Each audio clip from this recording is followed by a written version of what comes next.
ওয়ালাল আখিরাতু খায়রুল লাকা মিনাল উলা, এই আপনার আগের জীবনের চেয়ে পরের জীবন আপনার জন্য অনেক অনেক উত্তম, অনেক কল্যাণকর। পরে যেটা আসতেছে, ওয়ালা সাউফা ইউতিকা রাব্বুকা ফাতারদা, আপনার রব আপনাকে এমন কিছু দেবেন অচিরেই, সাউফা আল্লাহর দৃষ্টিতে শীঘ্রই, আপনার দৃষ্টিতে না, আল্লাহ দিয়ে শীঘ্রই তিনি আপনাকে এমন কিছু দেবেন, ফাতারদা, আপনি will be immensely delighted, happy, আপনি প্রচন্ড সন্তুষ্ট হবেন, আপনি ভাবতেও পারবেন এমন জিনিস আপনাকে আল্লাহ তাআলা দেবেন। এরপরে আল্লাহ তাআলা আবার 3টা আয়াতে বললেন, আপনি একবার চিন্তা করে দেখেন আপনি অতীতে কেমন ছিলেন। আলাম ইয়াজিদকা ইয়াতীমান ফাআওয়া, আপনি কি ইয়াতীম ছিলেন না, তিনি আপনাকে আশ্রয় দেননি?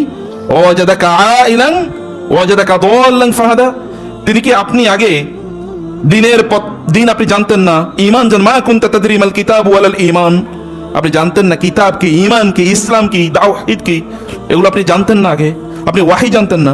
আমি কি আপনাকে ওয়াহি দেইনি? আমি কি আপনাকে রিসালাত দেইনি? আমি কি আপনাকে আমার পথে নিয়ে আসিনি? ওয়াজাদাকা আইলান ফাগনা, আপনাকে কি আমি এরকম পাই না যে আপনি মানুষের কাছে ধর্ণা দেন, আপনার টাকা পয়সা নাই, আপনার বাবা আপনাকে খুব বেশি সম্পদ দিয়ে যান সমাজে, এরকম যে আপনি একমাত্র সমাজের কেন্দ্রবিন্দু, সকল চিন্তা চেতনা মানুষ আপনাকে নিয়ে কেবল চিন্তা করে, যেখানেই যায়, বাজারে, হাটে ঘাটে, রাজনীতিতে, অর্থনীতিতে, সমাজে, পরিবারে, ছোটরা বড়রা, এভরিওয়ান কেবল আপনাকে নিয়ে আলোচনা করে। একটা চিন্তা করে দেখেন, সমাজে একমাত্র আলোচনার বিষয়কে মুহাম্মদুর রাসূলুল্লাহ সাল্লাল্লাহু আলাইহি ওয়াসাল্লাম, একমাত্র আলোচনার বিষয়। তারা যেখানে যেই শুনছো আজকে তিনি নতুন কি বলেছেন, এই তিনি আজকে নতুন কি বলেছেন, এই তিনি কোথায় গিয়েছেন, কে আবার নতুন করে ইসলাম গ্রহণ করলো, মানে একটাই আলোচনার বিষয় গোটা সমাজে।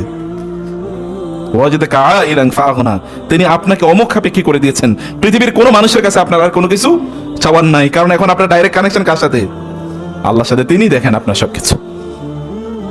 এবার তিনটা তিনি সান্ত্বনা দিলেন, তিনটা তিনি তার অতীতের কথা স্মরণ করে দিলেন যে হ্যাঁ, আমি আপনাকে অতীতে এরকম পেয়েছিলাম, আমি বিপরীত এরকম করেছি। এবার নতুন 3টা ইনস্ট্রাকশন, ফাআম্মাল ইয়াতীমা ফালা তাকহার, অতএব আপনি ইয়াতীমকে কি করবেন না, ফাআম্মাল ইয়াতীমা ফালা তাকহার, ইয়াতীমকে আপনি কোনোভাবে রাগী অথবা ধমক ইত্যাদি দেবেন না। ওয়া আম্মা সাইলা ফালা তানহার, আর যে আপনার কাছে চাইতে আসে তাকে আপনি ভাগিয়ে দেবেন না, দূরে সরিয়ে দেবেন না, তাকে যা পারেন, যতটুকু পারেন তাকে দেন। ওয়া আম্মা বিনিআমাতি রাব্বিকা ফাহাদ্দিস, আল্লাহ যে আপনাকে নিয়ামত দিয়েছেন সেই নিয়ামতের শুকর আদায় করেন। তিনটা, প্রথমে 2টা ভূমিকা, 2টা, তারপরে 3টা করে আয়াত। 3টাতে 3টা জিনিস, প্রথম 3টাতে তার প্রতি নিয়ামত, দ্বিতীয় 3টাতে তার অতীতের কথা, তৃতীয় 3টাতে তিনি এখন ভবিষ্যতে কি করবেন। আমাদের গোটা জীবনের সলিউশন এই একটা সূরার মধ্যে আছে, আর কিছু লাগে না, বিশ্বাস করেন। শুধু এই সূরাটি আপনার গোটা জীবনের গাইডলাইন হতে পারে, যদি সূরাটিকে আমরা ঠিক সেভাবেই যদি আমরা বুঝি এবং সেভাবে যদি আমরা সূরাটাকে পাঠ করতে পারি।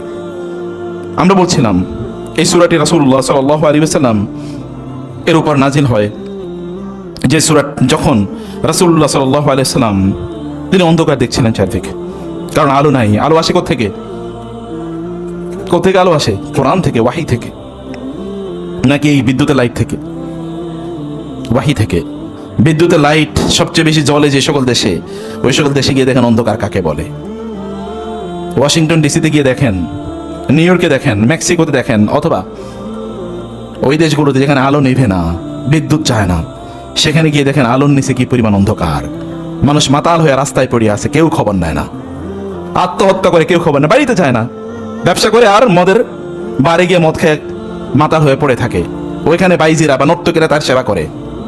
অসুস্থ হয়ে ওইখানে কে তার ট্রিটমেন্ট করবে, নোবডি নোজ, কেউ জানে না। সন্তানরা বড় হলে পিতা মাতাকে প্রত্যাখ্যান করে অন্য জায়গায় চলে যায়, কোনো সম্পর্ক নাই কারোর সাথে কারো। স্বামী এবং স্ত্রী একই ফ্ল্যাটে থাকে, কিন্তু ভাড়া দেয় একজন আর খাবার কিনে আরেকজন। হোটেলে যায়, দুজনের বিল দিয়ে চলে আসে, কেউ কারে চেনে না। Nobody is for none, everybody for everyone, everybody for him or her, সে তার নিজের জন্য। এইরকম একটা সময়ে সভ্যতার কথিত সবচেয়ে বিকাশের যুগে এরকম অন্ধকার চারিদিকে, কত শান্তি নাই, সর্বত্র অশান্তি। আপনার প্রচুর পরিমাণ বিশাল বড় ফ্ল্যাট, বিশাল বড় বাড়ি, বিশাল ইন্ডাস্ট্রি, প্রচুর পরিমাণ টাকা পয়সা, অনেক বড় পদে চাকরি করেন, তারপর আপনার কোনো শান্তি নাই। আপনার অনেক সন্তান, এরপরে একটা সন্তান আপনার দিকে তাকায় না। সন্তানের দিকে তাকানোর পরে মনে হয় তোদেরকে আমি জন্ম দিয়েই ভুল করছি। আছে কিনা এরকম?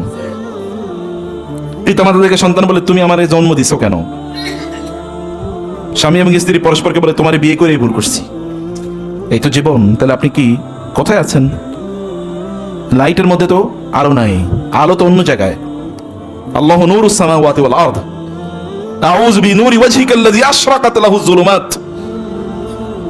রাসূল সাল্লাল্লাহু আল্লাহর কাছে দোয়া করতেন, হে আল্লাহ, তোমার চেহারার আলো, এর কাছে আমি আশ্রয় চাই, যার কারণে সব অন্ধকার দূর হয়ে যায়। অন্ধকার দূর করেন কে? আল্লাহ তাআলা।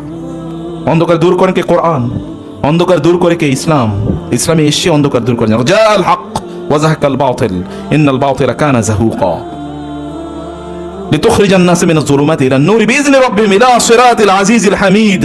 আল্লাহ তাআলা কোরআন পাঠিয়েছেন এই মানুষকে আলোর পথে নিয়ে আসার জন্য, অন্ধকারের পথ থেকে বের করে নিয়ে আসার জন্য। রাসূলুল্লাহ সাল্লাল্লাহু আলাইহি ওয়াসাল্লামের কাছে এই কোরআন ঠিক অল্প কয়েকদিনের জন্য কোরআন আসেনি। তিনি মনে করেন অন্ধকার, তিনি মনে করেছেন অন্ধকার। আর আপনারা সর্বশেষ কবে কোরআন ধরছেন তার কোনো খবর নাই, তারপরে মনে করেন আপনি আলোর মধ্যে আছেন। তিনি কয়েকদিন কোরআন পান নাই, এ কারণে কয়েকটা বর্ণনা আছে এবং বর্ণনাগুলো সহিহ বিশুদ্ধ। তিনি পাহাড়ের উপরে গিয়েছেন, ওইখান থেকে ঝাঁপ দেবেন, আমি এই জীবন দিয়ে করবো কি, কারণ আল্লাহর কিতাব আমার কাছে নাই। হঠাৎ করে কেন আল্লাহ বন্ধ করে দিলেন? হি ডাজন্ট নো, বুঝতে পারছেন না কেন আমি কোনো ভুল করলাম না। তিনি কোনো ভুল করেন নাই, এটা আল্লাহর পক্ষ থেকে। কারণ আল্লাহর রাসূলের জীবন মানুষের জন্য 100 ভাগে কি আদর্শ। লাকাদ কানা লাকুম ফি রাসূলিল্লাহি উসওয়াতুন হাসানাহ, রাসূলের জীবনে তোমাদের জন্য রয়েছে পরিপূর্ণ আদর্শ, 100তে 100, 99% না ইভেন। অতএব এখানে এরকমও হবে, আপনাদের আমাদের জীবনে এরকম অন্ধকার আছে। কেউ আমাদেরকে পছন্দ করে না, কেউ আমাদের খবর রাখে না, কেউ আমাদের ভালো দেখতে পায় না, কেউ আমাদের কল্যাণ দেখতে পারে না, কেউ আমাদের সাথে সম্পর্ক রাখছে না। এবং বিপদ যেটা ধরি এইটাই কি, যেই ঢাল ধরি এই ঢালই ভাঙ্গে, যে ব্যবসা করি সেই ব্যবসায় যায়, যেই চাকরি ধরি এই চাকরি হয় না, যেটাই করতে যাই সেখানেই বাধা। সব জায়গায় চক্রান্ত, ষড়যন্ত্র, প্রাসাদ ষড়যন্ত্র, সব জায়গায় চক্রান্ত। এরকম একটা জীবন, এমন একটা সময় অনেকের জীবনে আসে, অনেকের জীবনে আসে। হতে পারে আপনিও রাসূলুল্লাহ সাল্লাল্লাহু আলাইহি ওয়াসাল্লাম এর মতো অন্ধকার আপনি দেখছেন চারদিকে। এবং এই সূরাটি 1000 বছর জুড়ে মুসলিমদের জন্য তাদের যত হতাশা, অবসাদ ইত্যাদির জন্য নিরাময় হিসাবে এটি কাজ করেছে। এই দিকে তাকিয়ে মুসলিমরা সান্ত্বনা খুঁজে পেয়েছে। আল্লাহ সুবহান শুরুই করলেন ওয়াদ্দুহা, প্রভাতের শপথ। রাতের অন্ধকার যখন, ওয়াল্লাইলি ইযা সাজা, রাতের অন্ধকার যখন চারদিকে ছড়িয়ে পড়ে, তারপরে যে প্রভাত আসে, সে প্রভাতের শপথ আল্লাহ সুবহানাহু ওয়া তাআলা করলেন। কোরআনে আল্লাহ তাআলা শপথ যখন করেন তখন বুঝতে হবে যেই জিনিসটি নিয়ে তিনি শপথ করেন এই জিনিসটি খুবই গুরুত্বপূর্ণ।